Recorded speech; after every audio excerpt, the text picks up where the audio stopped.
کسی که با اشتباه راه داده است بخشیدن ممکن است، ولی کسی که خیانت کرده است بخشیدن نخواهد شد.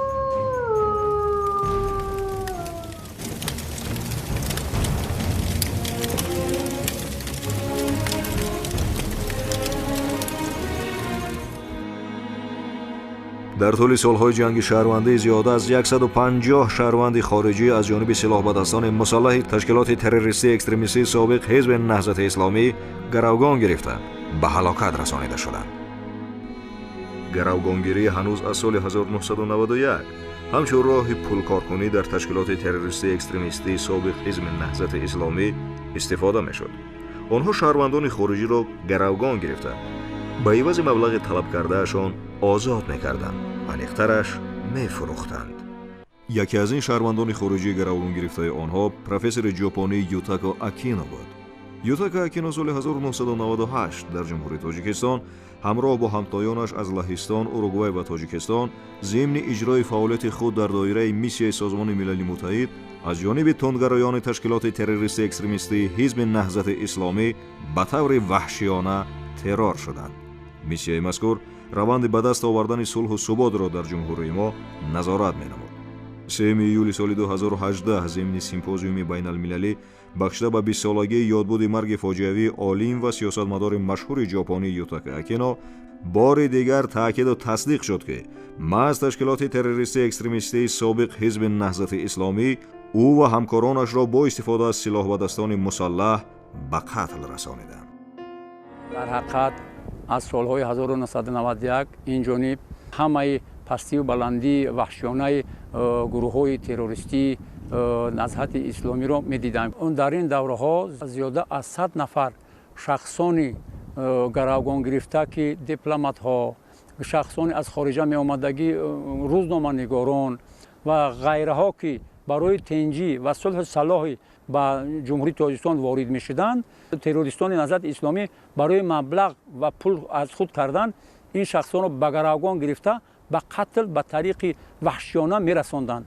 شخصانی روزنامه‌نگار و شخصانی دیپلماتان، سیاحان، همه این شخص‌های خارجی اوید به تنجی صلح صلاح برای تنجی امان بودن جمهوری تاجیکستان ما در سفر می‌کردند و این درنده‌های وحشی اینها را همچون وحشیانه به قتل می‌رساندند. نمی‌خواستند که یعنی جمهوری تاجیکستان ما به صلح صلاح به تنجی و امانی پیشرفت شود. من شاهد حال هستم که شخص معین یعنی یوتاکا آکینو در 20 یونیو سال 1998 به قتل از دست این خونخوارا رسانده شد که این شخص نماینده سازمان ملل بوده، برای صلح صلاح و تنجی و امانی جمهوری تاجیکستان سفر به ما کرده بود و این گروه خونخوار برای درآمدناکی مبلغ شخصی نامبرده یوتاکا آکینو را به قتل رساند. بعد غار دهشتناکی لوی دریای سرخاب پرت افتند که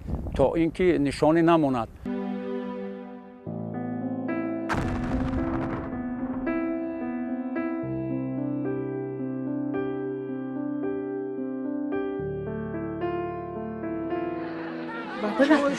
چیکار کنیم؟ بچه هم بگناه آمده بودن اونم جنگل نکشتن شونم ندادن خسته بود کب آدم بود.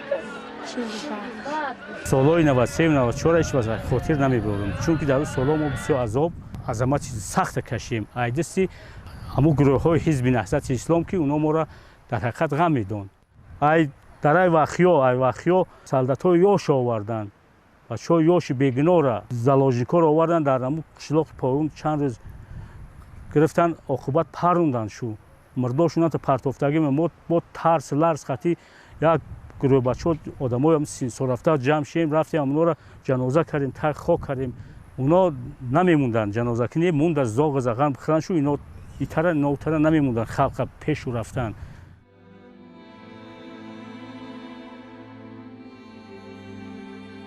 میبینید که چگونه آنها مردم را سر زده در یک جا جمع کردند. دهشت انگیزتر از این گونه عمل باز چه شده میتواند؟ باز آنها از شریعت و مومین برادری مومین است حرف میزنند و خود را انسان و ترغیبگر اسلام نشان میدهند.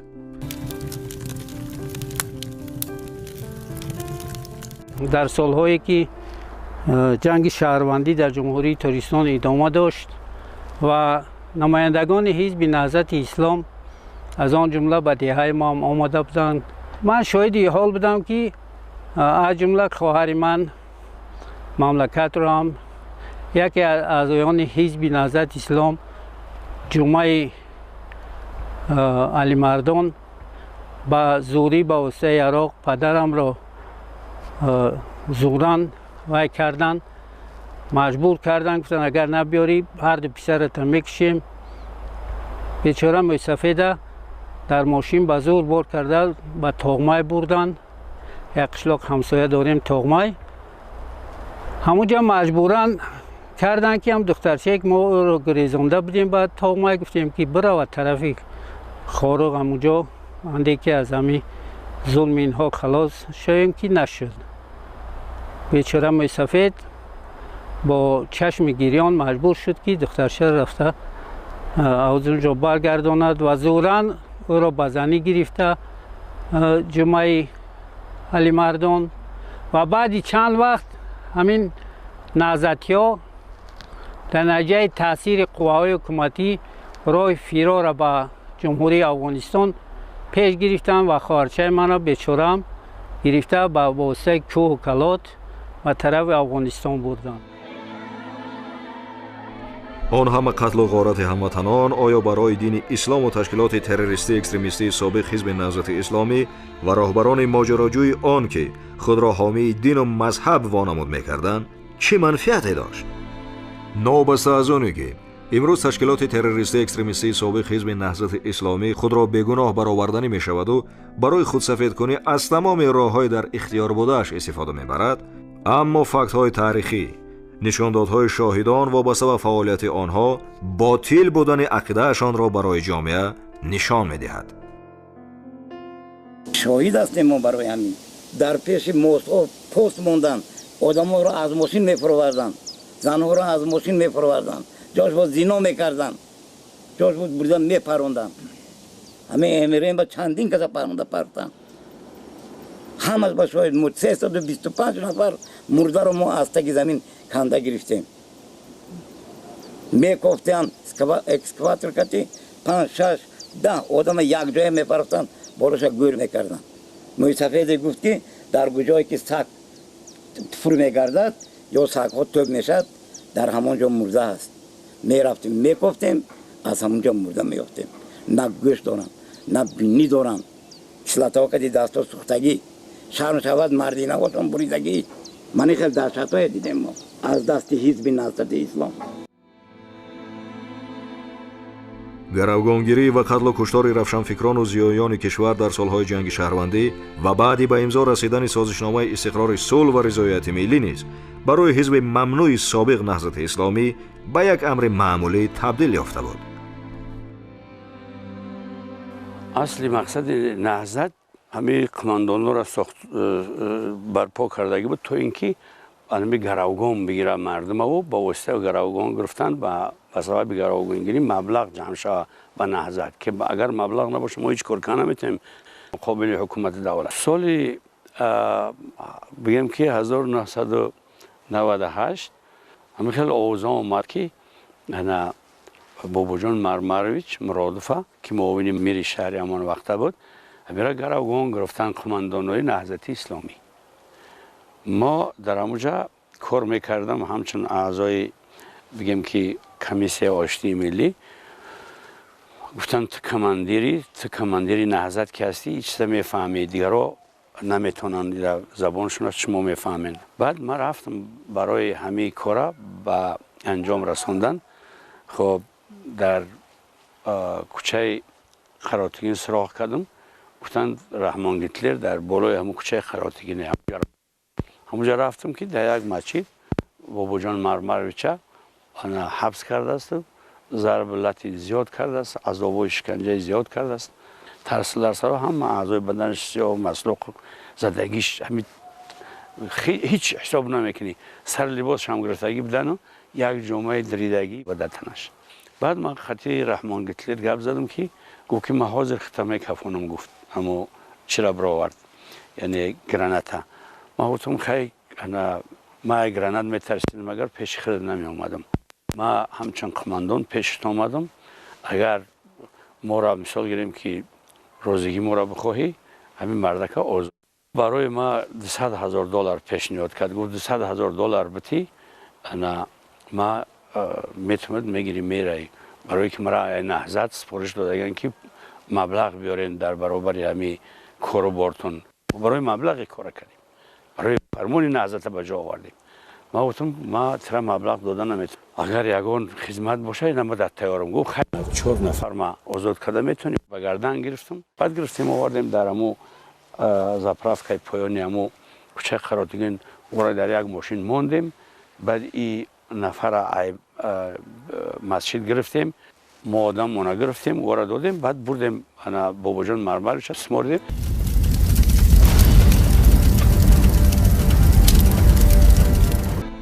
امروز ضرور است تا مردم کشور و جامعه جهانی درک نمایند که محض همین تشکیلات نحس تروریستی بیش از 100 نفر زیاییان و دانشمندان و روزنامه‌نگاران و شخصیت‌های صاحب نام ما را با دستور هدایت و مبلغ گذاری خدمات مخصوص کشورهای خارجی به قتل رسانیده بودند. مقصد اصلی عملی سازی این کشتارهای دهشتناک از بین بردن قدرت ذهنی ملت، نیست کردن ارزش‌های دنیوی در جامعه تاجیک، نارام ساختن جامعه و از نو پایبند کردن مردم به عقیده و اندیشه‌های جاهلانه عصر میانگی بود. ببینید چطور تروریستان نهضتی با پایه‌های علم و دانش کشور ضربه‌های خونین نابخشیدنی زدند و چقدر شخصیت‌های بزرگ، روشنفکران و اهل ضیا را کشتند که به طور ذیل پیشکشتان گردانیده می‌شود.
سنگوف سیفالدین غویبویچ، معاون رئیس سابق ولایت کولاب، سفرعلی کنجیایف، سابق رئیس شورای عالی جمهوری تاجیکستان، خوشبخت حیدرشاه، کاتب مسئول روزنامه تاجیکستان سویتی، جمعخان حاتمی، راهبر مرکز مطبوعات وزارت کارهای داخلی جمهوری تاجیکستان، مرادالله شیرعلیزاده، سرمحرر روزنامه صدای مردم، دارنده جایزه اتفاق جوانان تاجیکستان. سیدکوفسکی سرگئی نیکولایویچ، سردار مرکز مطبوعات خدمات گمرک نزد حکومت جمهوری تاجیکستان. ویکتور نیکولین، مخبر تلویزیون جمعیتی روسیه در تاجیکستان. حامید مالیکوف، سردار شعبه اطلاعات و مکتوب‌های تلویزیون تاجیکستان. سعیدشو سعیدوف، کارمند اداره رادیوی تاجیکستان. جنیدلا خلیفایف، مخبر روزنامه بیرق دوستی شهر باختر. زینالدین محیدینوف، سرمحرر هفته‌نامه نسیم ایام. نفسبک رحمانوف، مخبر روزنامه تاجیکستان سویتی. اسکندر کریم، مخبر هفته‌نامه نوی خطلان. شریفما کشوردوخت، روزنامه‌نگار هفته‌نامه خطلان. توکل فیض‌الله، سرمحرر هفته‌نامه حقیقت یاوان. مخصوم اولیموف، عضو اتفاق نویسندگان تاجیکستان. امیدجان حکیموف، سرمحرر هفته‌نامه حقسوز. محمد شریف خالوف، نویسنده، روزنامه‌نگار، دیرکتور تئاتر جوانان تاجیکستان. ذکرالله ولیوف، مخبر هفته‌نامه خلق آوازی. مختار بغدیف، مخبر اجنسی ملی اطلاعاتی تاجیکستان خاور. روزیبای جمعیف، خبرنگار هفته‌نامه شرف. اکبر شریفوف، محرر برنامه‌های موسیقی تلویزیون تاجیکستان. دولتعلی رحمانعلیف، اولین مؤسس تلویزیون محلی کولاب، سابق راهبر مرکز مطبوعات وزارت کارهای داخلی جمهوری تاجیکستان. نوریدین حبیب‌الله‌یف، ورزشگر. نورالله شریفوف، آموزگار. آبیجان سالیف، خادم علمی. عادل محمدعلیف، روزنامه‌نگار. الکساندر الینیک، خدمتچی حربی. حسنبای رفشانوف، کارمند ساحه فرهنگ. تغی رؤوفوف، مهندس. رجبالی علی مرادوف، راننده. رجبالی محمودوف، کارمند میلیتسیا. رجب مراد سنگینوف، آموزگار. ملخ رحیموف، مربی ورزش. میرزا کریم رحیموف، اقتصادچی. رحمت الله اولینوف، طبیب. رحمت الله محمدعلیف، مهندس. رحمت الله خالوف، ترجمان. فیض الله رحمانوف، کارمند تئاتر. رجب نعیموف، آموزگار. سرگئی بیلوцерковسکی، صدابردار.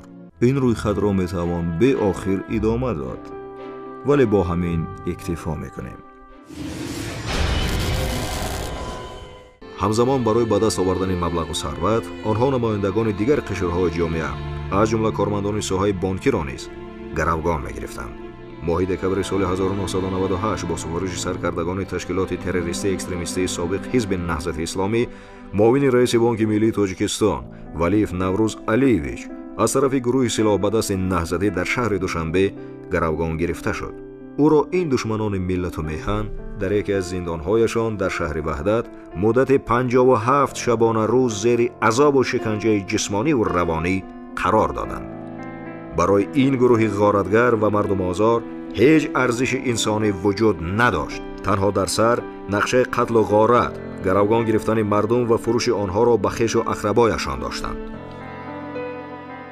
دویم دکبر سال 1998 من در اون دوره در وظیفه معاون رئیس بانک ملی تاجیکستان کار میکردم. صبح هنگام به کار رفتن ماشین خدمتی ما را در نزد جمعیت سهامی برق تاجیک از طرف گروه مسلح حزب تروریستی نهضت اسلام نگاه داشته شد و این سلاح بدستان ما را به گرو گرفتند و به حدود نواحی حاضری وحدت گرفته بردند. در دوام 57 روزه که من در گروگان بودم و قید کردن در کورکی سال 16 ینوری 1999 ما از گروگانی آزاد کرده شدم. از طرف این گروه تروریستی، از طرف اون نفرانی که اون رو انسان گفتن بسیار دشوار است. از دست اونها من بسیار عذاب‌های جسمانی و روانی کشیدم و همین با اون آورده رسون که سلامتی من بسیار ناتوب شد و من بعدی از گروگانی برآمدم. مدت زیاد به طبابت خود مشغول شدم و تا امروز عاقبت های اون عذابایی که از طرف گروه تروریستی حزب نهضت اسلام نسبت به من قبول کرده شد، من حاضرم عاقبت های اون رو دیده ایستادم و وقتی که من در همین دوره در گروگانی بودم من بار دیگر در اصل دیدم که این نفران رو انسان گفتن بسیار خطا است. اینا گروه بسیار تیار تروریستی که از در لاگرهای مخصوص تیار کرده شدن و اونا برای به هدفهای خود رسیدن تمام اصول رو استفاده می‌کنند که هم انسان رو از طرف جهت روانی هم جسمانی عذاب دهند. گروه مسلح حزب تروریستی نهضت اسلام می‌خواستند که با همین حادثه ها با گرو گرفتن و قتل کردن شخصان بسیار با نفوذ با آبروی جمهوری عالمان نکی عموما با اونا یگان ضررشون نرسید آبروی بین‌المللی تاجیکستان پس کنند و در نزد سرمایه‌گذاران تاجیکستان را همچون دولت ناآرام، دولتی که برای سرمایه‌گذاری مفید نیست معرفی نمایند. در این دوره اونا برای وسعت دادن فعالیت به انجام و در سطح بلند به انجام دادن فعالیت خود از طرف تشکیلات‌های تروریستی بین‌المللی یوری مولوی و مادی می‌گرفتند و این به اونا امکانیت میداد که در یک دوره معین در یک گروه محدودی همین جمهوری تاجیکستان فعالیت خود را بسیار تشکیل کنند و بسیار نفران قربان همین عملیات تروریستی این حزب نهضت اسلام شدند. ماز کوزوف میرزا رحیم یکی از اشتراکچیان قتل و کشتار عالمان و زیاییان می باشد و شخصا او با همراهی اعضایان سلاح به دست تشکیلات تروریستی اکستریمیستی سابق حزب نهضت اسلامی عبداللایف عبدالقادر گریزویچ، اشرف تقایمراد سیراجویچ و پیرکف دلاور شاهویچ با سفارش راهبریت تشکیلات تروریستی اکستریمیستی سابق حزب نهضت اسلامی رئیس شورای عالی جمهوری تاجیکستان حقوقشناس شایسته سفرعلی کنجیف را 3 مارس سال 1992 در کوچه اکادمیک باباجان غفور به شهر دوشنبه وحشیانه به قتل رسانیدند.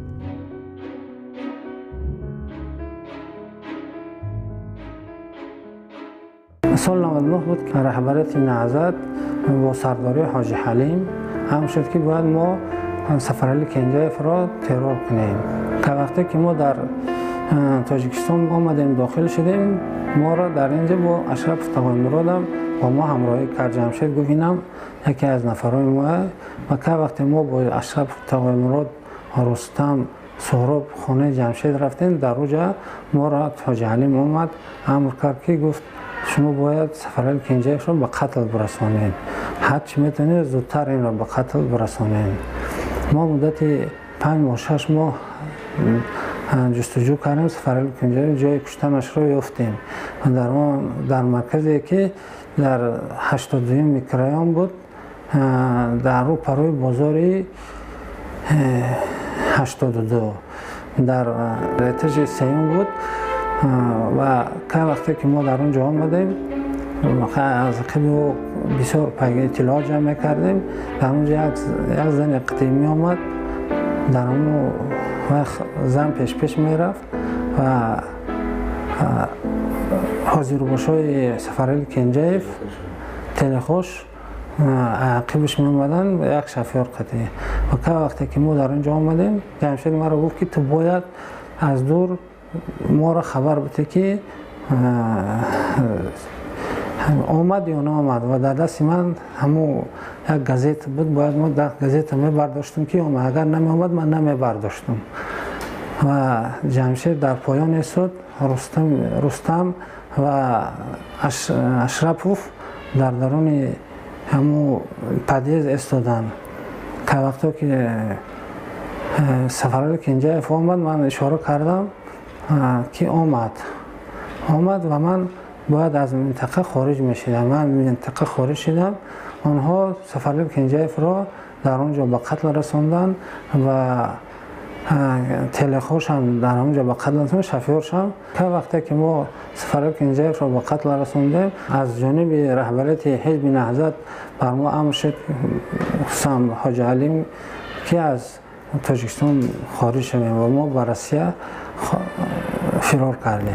1995 با دعوت سلام حجما بیگ که یکی از فعالان حزب نهضت اسلامی است، با تخلص خالد به دعوت او از طریق ترکمنستان با راه در آبی به جمهوری اسلامی ایران به شهر مازندران رفته و از آنجا بعد یک چند شبانه روز به شهر قم رفتم و در قم به مدت 4 ماه تعلیم ابتدایی دینی گرفته، بعداً با همراهی حدوداً 140-150 نفر به جنگل مازندران برای تعلیم دیورسیونی آمدیم و مدت 4 ماه در آنجا تعلیمات دیورسیونی حربی گرفته. ماه فوریه 96 استاد نوری همراه خالد به نزد ما آمده با ما واخری کرد و تاکید کرد که تعلیمات دیورسیونی را خوبتر بیاموزیم چون که برای برقرار کردن حکومت اسلامی در تاجیکستان لازم است.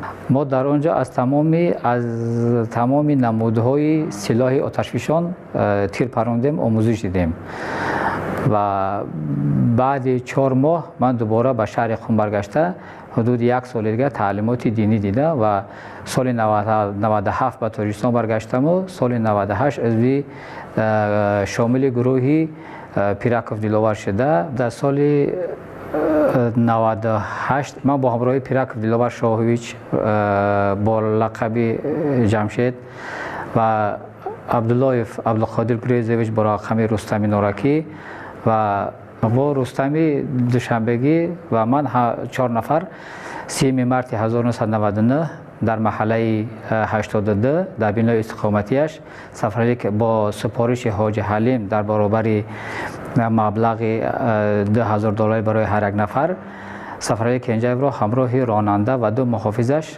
در بنای استقامتیش به قتل رساندیم و من در آنجا زخم برداشته و در خانه ما در خانه حاج حلیم ما را به مدت 2 ماه معالجه کرده و سال 2000 به کشور روسیه رفته تا مدتی دستگیری شدنم در فدراسیون روسیه زندگی میکردم.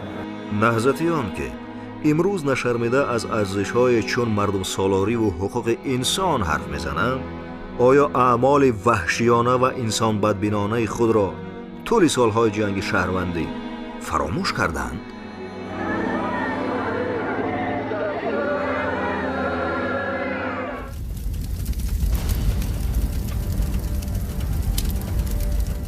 هر حزبی که هر حرکتی که یک دولتی آرام و آسوده و امن را ناآرام و ناتنج میگرداند، حتما وای حزب یا حرکت یا گروه همون حزب، همون حرکت، همون گروهی تروریستی فاشیستی باید نام برده شود.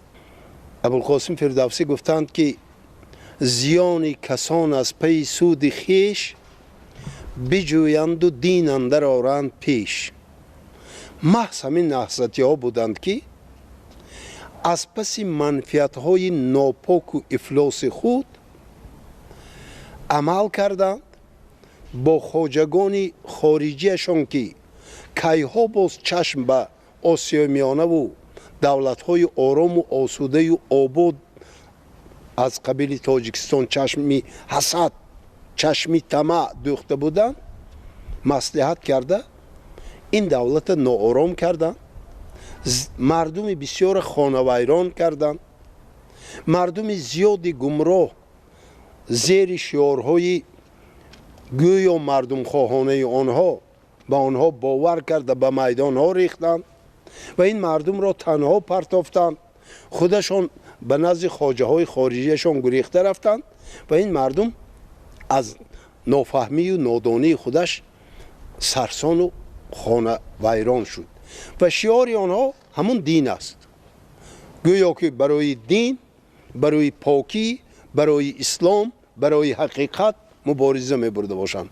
بنابراین من همین خیلی اندیشه دارم همچون یک شهروندی عادی تاجیکستان که در همون سالهای پرآشوب در همین وطن زندگی می‌کردم، همه این واقعه‌های در گوشه خیال مردم نبوده در اینجا رخ داد، همه عامل اساسی این ناامنی و ناآرامی و این قتل و این غارت و این ویرانی این وطن از دست همون حزب نهضت اسلامی میدانم که هنوز آنها در زمان شوروی در این سرزمین با مصلحت خواجگان خارجیشون ریشه دوانده اساسهای خود را تیار کرده بودند و چون اتحاد شوروی پراکنده شد، چون نظام شوروی از بین رفت، تا به خود آمدن این سرزمین کوچکی نو صاحب استقلال گشته به عملیات های تروریستی خود سر کردند. بنابراین من همین خیلی گمان میکنم که چون این حزب تروریستی است، چون این حزب برای فاشیستی، برای قتل عام مردم رفت، باید وی محاکمه کرده شود. در دادگاه های عالی محاکمه کرده شده همان نفرانی که امروز به نزد خواجگان خارجی خود گریخته رفتند، اونا باید مجازات شوند، جزا داده شوند. چون فاشیستان چه خیلی که سال 1945 بعد از خاتمه جنگ دوم جهان همان فاشیستانی که از ششک عالم را ویران کردند، مردم بسیار قتل عام کردند، در نیورنبرگ سود کرده شده بودند. باید اینها هم مانند آنها در محکمه های بین المللی مجازات شوند، جزای آنها معین کرده شود. سرمایه گذاران این حزب همه خواجگان خارجی هستند که در بعض دولت هایی که در زیر نقاب دوست عمل میکنند آنها پناه بردند، مبلغ گذاری میشوند. اما من همچون شهروندی عادی همین کشور گفتنیم اسلام حقیقت است. ما مردم تاجیکستان مطمئنا اهل اسلام هستیم، به خدای یک و یگانه باور داریم. در تاجیکستان در همه مسجد و مدارس کشاده است، لیکن قرآن خداوند، دین خداوند حزب ندارد. آن حزبی که با غرضهای سیاسی آمده یک کشور امن و آرام را ناآرام کرد و امروز هم همین نیت‌های ناپاک خود را در اینجا عملی کرده نیست، نباید دیگر باره به این سرزمین، به این قلمرو، به این ملک بهشت‌آسا دیگر راه دادن نشود. سرکردگان تشکیلات تروریستی اکستریمیستی سابق حزب نهضت اسلامی محیدین کبیری و کمیسر حربی حزب کوزوف میرزا رحیم کریمویچ با لقب شانایم کریم امروز خود را بیگناه می‌حسابند. تابعیت و دستنگری خود را به دایره‌های مخصوص جمهوری اسلامی ایران پنهان می‌دارند. ولی سرکرده دیگر این تشکیلات امانبکوف نعمت سلیمان بیکویچ سال تولدش 1971 زاده و ساکن دهه تنگ جماعت دهات سوچان ناحیه شولان ولایت مختار کوهستان بدخشان، عین زمان راهبر نمایندگی این تشکیلات تروریستی در جمهوری اسلامی ایران می باشد. این خیانتکار در پایتخت ایران عمر به سر می برد. همیشه از کمک و دستگیری های خدمات مخصوص این کشور برخوردار است. امانبکوف نعمت با دستور و سپارش محیدین کبیری و کوزوف میرزا رحیم اعضایان تشکیلات تروریستی اکستریمیستی سابق حزب نهضت اسلامی را در قلمرو این دولت پذیرایی می‌کنند. آنها را در یک جایگی با کارمندان خدمات مخصوص جمهوری اسلامی ایران به تعلیمگاه‌های حربی راهنمایی می‌نماید. روند آماده‌گیری آنها را برای انجام دادن عمل‌های تخریبی تروریستی در تاجیکستان نظارت می‌کند.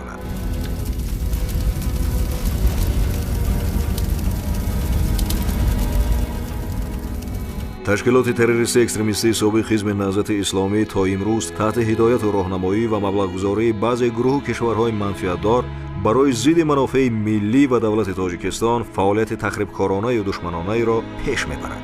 تشکیلات تروریستی اکستریمیستی سابق حزب نهضت اسلامی راه‌های نو مبلغ‌گذاری فعالیت تروریستی را تشکیل کردند تا که آشکار و پیشگیری کردن آنها برای مقامات حفظ حقوق مشکل گردد. آنها با مبلغ جدا شده مال و مواد بازارگیر و مصالح سرخریدار ساختمانی را از کشورهای سیوم خریداری نموده به تاجیکستان وارد می‌سازند. فایده تجارت مذکور برای دستگیری فعالیت تروریستی، کمک رسانی به خویش و تبار و اعضایان جنایتکار محکوم شده تشکیلات تروریستی اکستریمیستی سابق حزب نهضت اسلامی روانه می‌گردد. از تحقیق مسئله و نشاندادی اشخاص به این عملیات مالیوی جلب شده برمی‌آید که هدف اساسی تشکیلات تروریستی و پشتیبانان خارجی آن نگاه داشتن مفکوره و غایه‌های حرکت افراطی از حساب پیروان باقی‌مانده تشکیلات تروریستی اکستریمیستی سابق حزب نهضت اسلامی در داخل جمهوری میباشد. محض با همین مقصد یکی از سرکردگان مذهبی سابق حزب نهضت اسلامی عضو ریاست عالی این تشکیلات تروریستی بابایف عبدالستار با لقب اشان عبدالستار سال تولدش 1968 زاده ناحیه واسع ولایت ختلان که در شهر ورشو لهستان قرار دارد با تجارت و انتقال پول‌های برای مبلغ‌گذاری تروریسم پیش بینی شده شوهر خواهرش صاحب نظرов بیشتی شازی کریویچ سال تولدش 1982 زاده ناحیه واسع ختم کرده دانشگاه جامعه المصطفی العالمیه شهر قم استقامت کننده شهر مشهد جمهوری اسلامی ایران را جلب کرده است. من تحصیلات اولیه دینی را به عنوان اعضای حزب نهضت اسلامی نزد پدرم قربان محمد رجب که یکی از اعضای حزب نهضت اسلامی میباشد آموختم. بعد از آن در سال 2003 توسط حزب نهضت اسلامی برای ادامه تحصیل و جمهوری اسلامی ایران سفر کردم. چون من اعضای حزب نهضت اسلامی بودم مرا در دانشگاه جامعه المصطفی العالمیه قبول کردم. من در آنجا از سال 2003 تا 2013 تحصیلات خودم را ادامه دادم. سال 2013 از جمهوری اسلامی ایران به جمهوری تاجیکستان برگشتم و سال 2014 با صاحب نظرov بهشتی که آن هم تحصیل کرده جامعه المصطفی بود فعالیت صاحبکاری خود را آغاز کردیم. صاحب نظرov بهشتی از جمهوری ترکیه و جمهوری اسلامی ایران مال و محصولات را میفرستاد و ما در جمهوری تاجیکستان در میان صاحبکاران آن مال و محصولات را به فروش میگذاشتیم. تقریبا اولهای ماه می سال 2020 صاحب نظرov بهشتی به من زنگ زد که مبلغ $2,500 را به برادرش صاحب نظرov محمد بدهم. صاحب نظرov محمد به من زنگ زد که آن مبلغ را بگیرد. ما با هم در نزد رستوران استانبول واخوردیم و من مبلغ $2,500 را به صاحب نظرov محمد دادم. این مبلغ از مبلغ‌های بوده است که محیدین کبیری و بابایف عبدالستار به صاحب نظرov بهشتی داده‌اند. آنها پیوسته بارهایشان را با همراه بارهای صاحب نظرov بهشتی میفرستادند و ما آن را در میان صاحبکاران به فروش میگذاشتیم. بهشتی به کسانی که میگفت پول به آنها برسان میرساندند. مبلغ $2,500 را هم که من به برادری صاحب نظرov بهشتی صاحب نظرov محمد رساندم بازخوری صاحب نظرov بهشتی بود. من برادرم صاحب نظرov بهشتی شازی کریویچ زنگ زده گفت که محیدین کبیری و بابایف عبدالستار که اکای زن بهشتی میشود بهشتی را گفتگی‌اند که یک پولی را ایدایلوهای مخصوص ایران گرفتگی‌اند و این قشه در بهشتی میتن این مسائل ساختمانی بخره تاجیکستان روی کنن و در اینجا بفروشن همون را با پول کنن برای فعالیت نهضت استفاده کنن. بهشتی به من گفت که برای حساب همین مبلغ ها قربان بحرالدین که او هم در مدرسه امام خمینی در شهر خم خواندگی $10,500 بگیر. $500 خود $10,000 بر اسرار داده. اسرار بچه زبیدالله رازق که یکی ای کلانوی نهضت ای که حاضر در محبس ای اما را بعد که او پول خودش در نهضتی ها تقسیم میکنه. بعد من بحرالدین در زنگ زدم گفتم که من بیشتر میکنم $10,500 بیام بگیرم.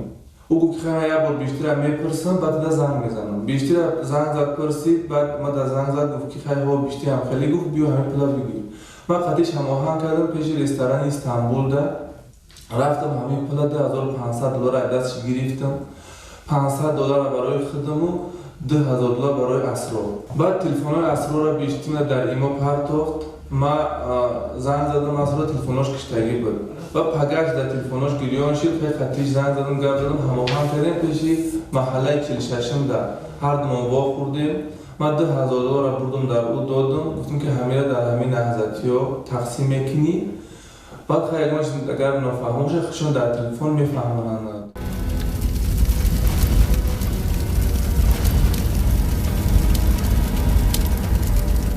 تقریبا آخر ماه اپریل بود که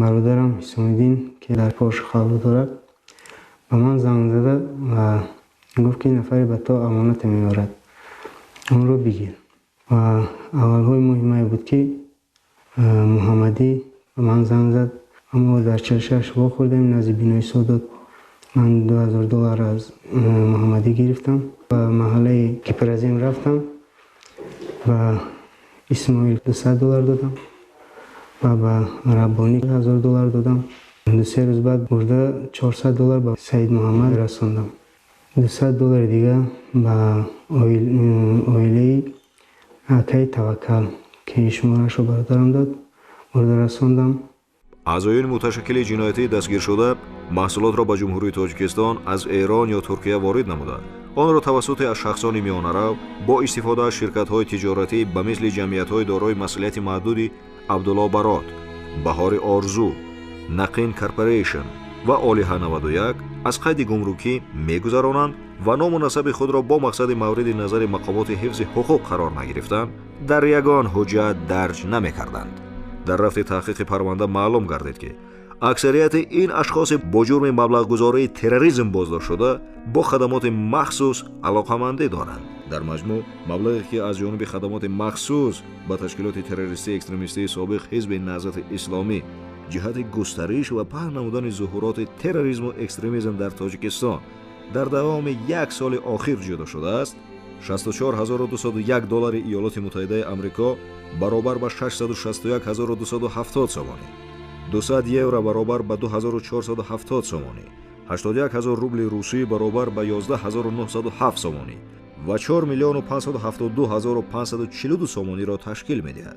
از جمله مبلغ‌گذاری به اعضایان تشکیلات تروریستی اکستریمیستی سابق حزب نهضت اسلامی $42,700 سومانی، $64,201 ایالات متحده آمریکا، 200 یورو و 81,000 روبل روسی، واسطه‌های پولی مصادره شده $199,670 سومانی و $1,131 ایالات متحده آمریکا، حبس مال و محصولات $680,150 سومانی، قاچاق مال و محصولات $2,166,260 سومانی، مبلغ ضرر از حساب روی پوشکنی انداز و باج گمرکی معین شده $12,251,250 سومانی، انداز $11,251,247 سومانی و باج گمرکی $1,003,000 سومانی.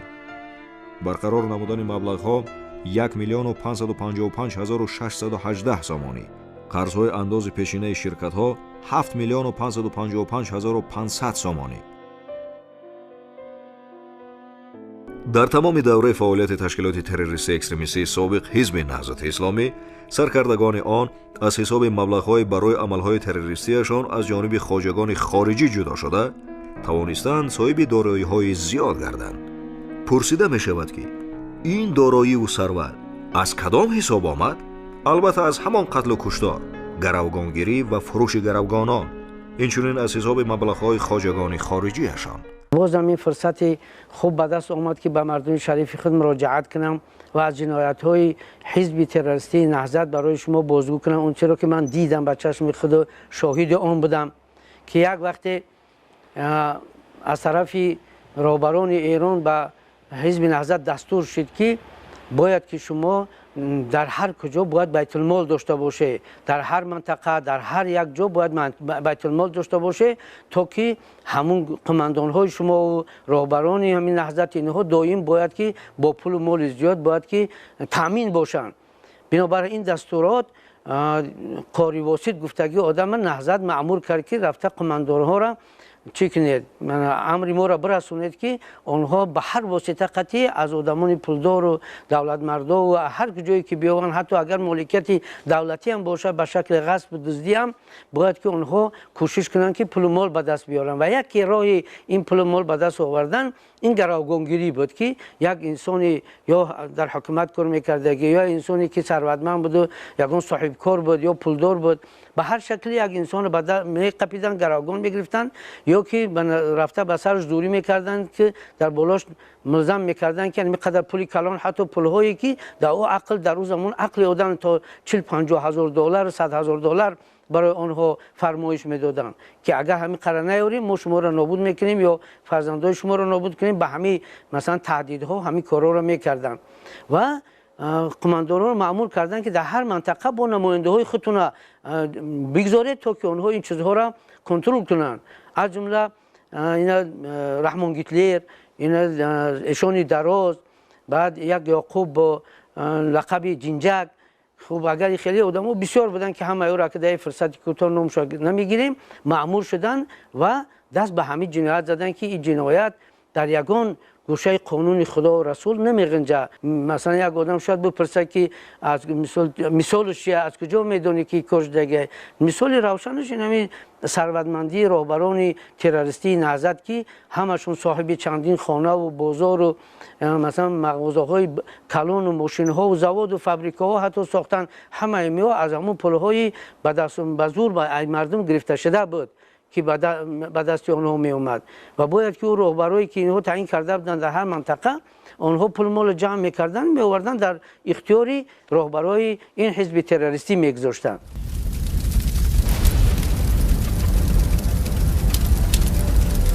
سرکردگان این تشکیلات تروریستی حتی در شرایط اروپا هم از خیانت، فروش منفعت‌های دولت و ملت خود دست نکشیدند. اولی سال 2016 محیدین کبیری با وعده برقرار کردن فعالیت تشکیلات تروریستی اکستریمیستی سابق حزب نهضت اسلامی در خارج کشور از خدمات مخصوص جمهوری اسلامی ایران $800,000 ایالات متحده آمریکا دسترس نمود. این مبلغ به نام برادرزاده او کبیرزاده امامعلی سفر که در ترکیه صورت حساب بانکی دارد انتقال یافته است. طبق سندهای بانکی بعداً این مبلغ را به صورت حساب شرکت UIB دیستاتا که در یکی از بانک‌های جمهوری لیتوا سیاولو بنز IB کشاده شده است ارسال کردند. این مبلغ دوره به دوره از طرف محیدین کبیری و خانواده‌اش استفاده شده است. 29 سپتامبر سال 2017 محیدین کبیری پنهانی از دیگر همدستان نهضتی‌اش تجارت خود را وسیع کرده در شهر ورشوا با نام برادرزاده‌های خود کبیرزاده امامعلی سفر و کبیر و بیبی رقیه سفرونه شرکت پردازگری جمعیت دارای مسئولیت محدود CMD را تأسیس داده است. کبیرزاده امامعلی سفر اینچنین در بانک میلینیوم پولشا دارای حساب بانکی تحت رقم 76 11 60 22 02 70 32 27 28 718 می باشد که تمام عملیات‌های بانکی سرکرده تروریستان نهضتی محیدین کبیری توسط آن عملی کرده می شود.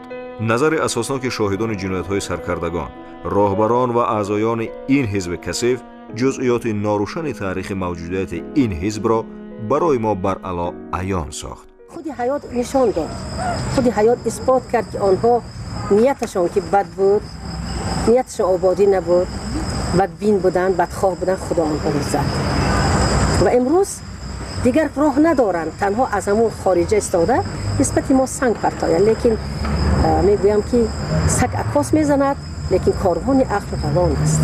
جوانان امروزه که آن روزهای دهشت را ندیدند، کودک بودند، امروز پدر و مادرشان عقل سالمی خود را کار فرموده با آنها روزهای دهشتناک را نقل کنند، فهمانند که آنها دانند که ما با چی عذاب و عقوبت و دهشت ها به این روزهای نیک رسیده ایم. همین دهشت ها، همین کثافت ها از کفای همین حزب نهضت اسلام. حالا که این تمام دنیا میدونه. برادران عزیز، مردم تاجیکستان عزیز، یک حالت های را دیدیم که حسابش گفتنش باور کنید در عقل یک طوری نمیگیریم. همه ایگرستگی و عذاب و مشقت، چه عذابات چه روزها دیدیم.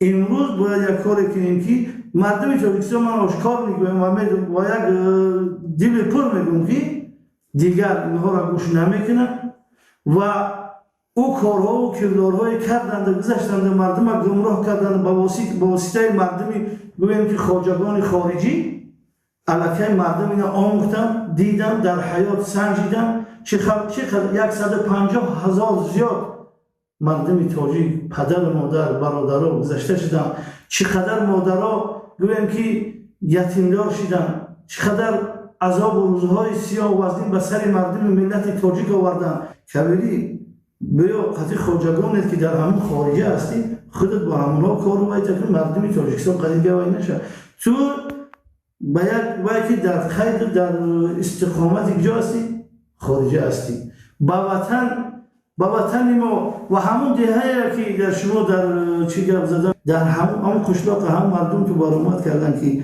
همون صدقه هم قشلاقت کنن صدقه هم خاکی که در اونجا خون نافذ ریخته امروز با مردم فریاد کرده و وای کرده و فتنه انداخته زی یگان فردی تاجیکستان که شما را گوش نمیکنه و نخواهد شنیدن هم نمیخواهد باز برای کرسی و منصب و دواده الحمدلله تنجی را بونکی شب ساعت 1 شب 2 شب اگر یک کارت باشه میخیزی با ای گوشه تاجیکستان با گوشه دیگر شب میری با خارج بویم با ازبکستان با گوشه ساعت 2 شب 3 شب به یگان ممانعت تنج آرامی این بهترین نعمت تنجی امانی آرامی همین را گفتنی هستم که با مردم شریف تاجیکستان باز خبردار میکنم میگویم که برادران از این پدران برادران مادران خواهران هیچگاه فریفته این نغمه‌گرا این فتنه‌گرا نشوید این وطن نازنین دوست بداره آباد کنیم سرجم یک جایه باشیم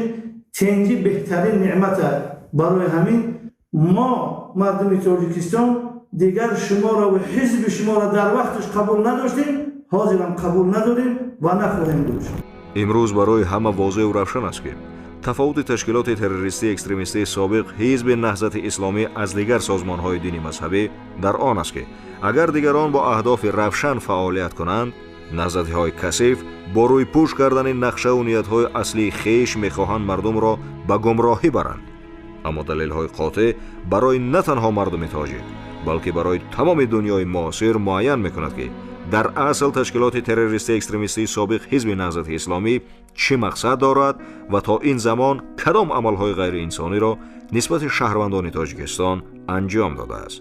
در سال 1996 حزب نهضت اسلام به نام گروه مخالفین آمده از خانه‌مان اپم را گرفته گروگان گرفته بردند.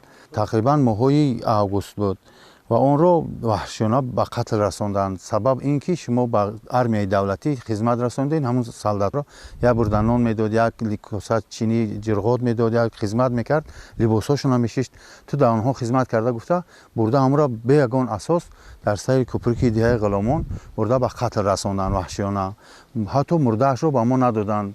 پرسیدیم با مدت چند پس اون پرنده و درنده گوشت و پوست او را خوردن استخوان‌های او را یافته آوردیم در آرامگاه دهمون کفن کرده گرانیدیم. در دیگر ناحیه‌ها دیگر دهات هم همین کارها همین جنایت‌ها رخ میداد و حتی ما هم شنیدیم و میفهمیدیم. گروه‌های همین زبایت قماندان گفتن از دهه گردنگه بود مربوط به حزب نهضت اسلام همونها آورده همین آدم پای ما را به گناه به اساس برده به وحشیانه به قتل رساندند در سر کوپرکی دیهای غلامان. وحشانیتی که آنها صادر کردند حتی تصورش را هم نمیتوان تحمل کرد.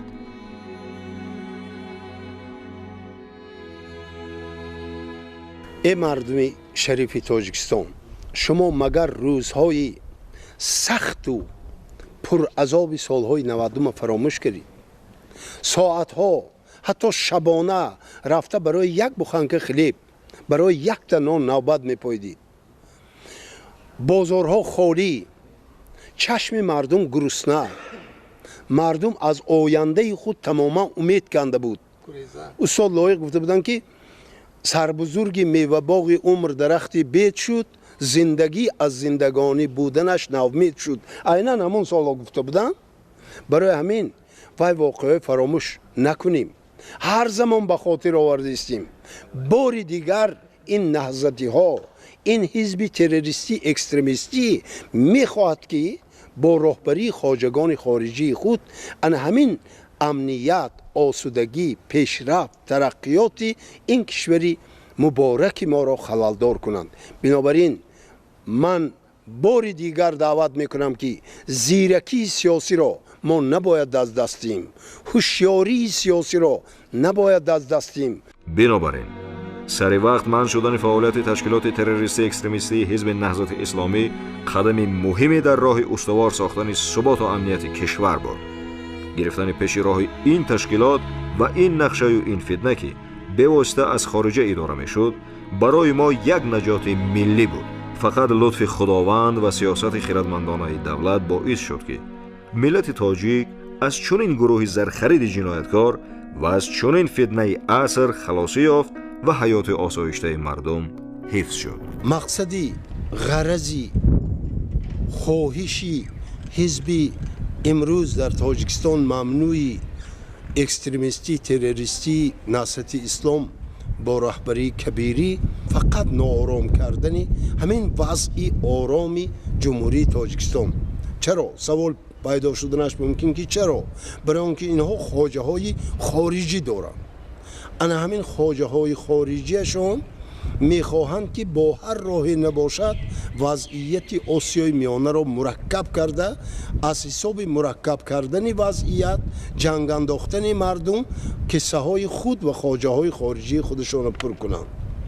برای کبیری و طرفداران او و حزبی تروریستی اکستریمیستی او دولت از سال 1997 امکانیت داد. آنها وارد پارلمان شدند. زیاده از 10 سال عضو پارلمان تاجیکستان بودند. اگر اقدام برای آباد کردن این مملکت میکردند میتوانستند، لیکن نکردند.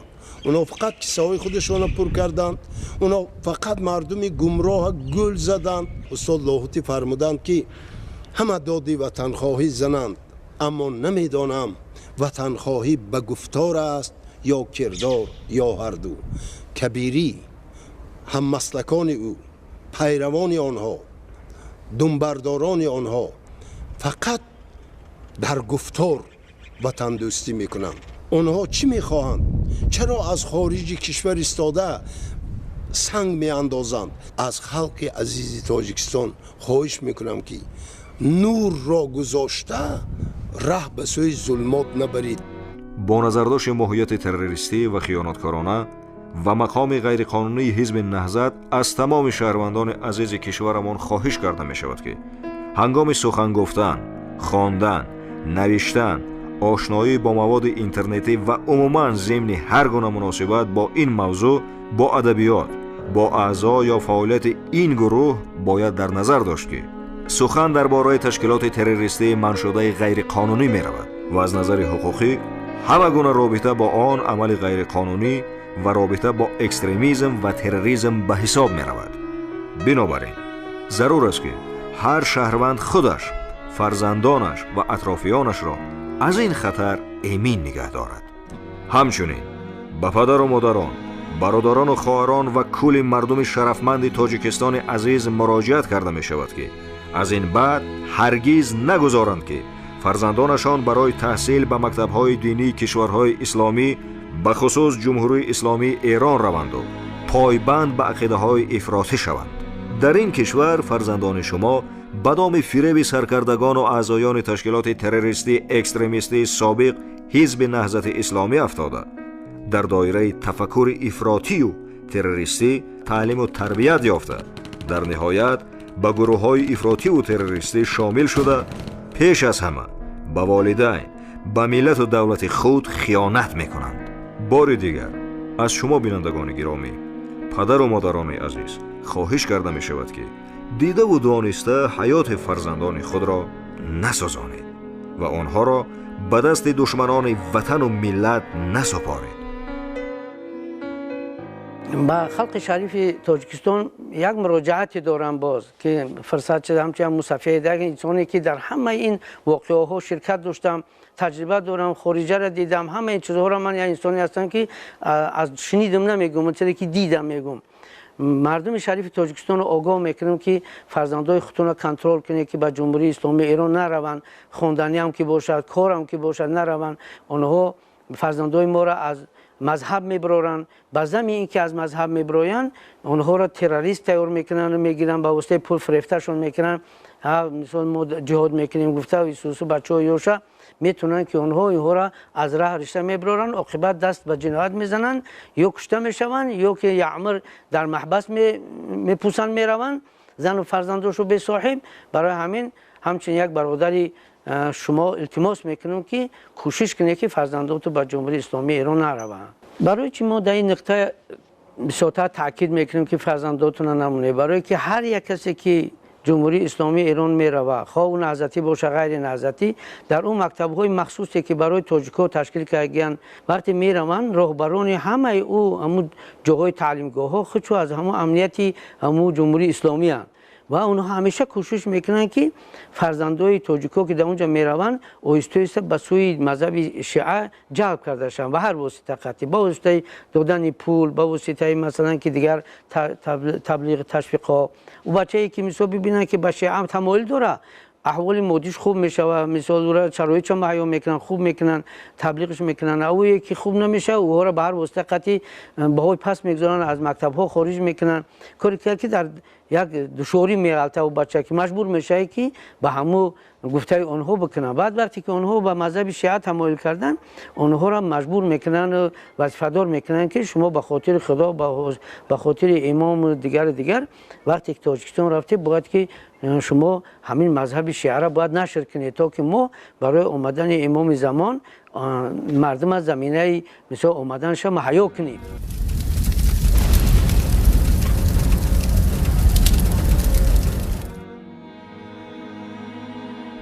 اکنون حیف گمراه گشتگان که از نعمت دوران استقلال تاجیکستان، از دستاوردهای تاجیکستان، از فیض و برکت، آسمان صاف و بی‌آلایش و آفتاب نورپاش تاجیکستان عزیز حلاوت بردن نمیتوانند و قلب خود را با کبر و غرور بیگانه پرستی پر نموده خویش و نزدیکان خود را، پیش از همه پدر و مادر خود را که نعمت بی‌بها برای هر یک فرد است، زیر باران خجالت ماندند.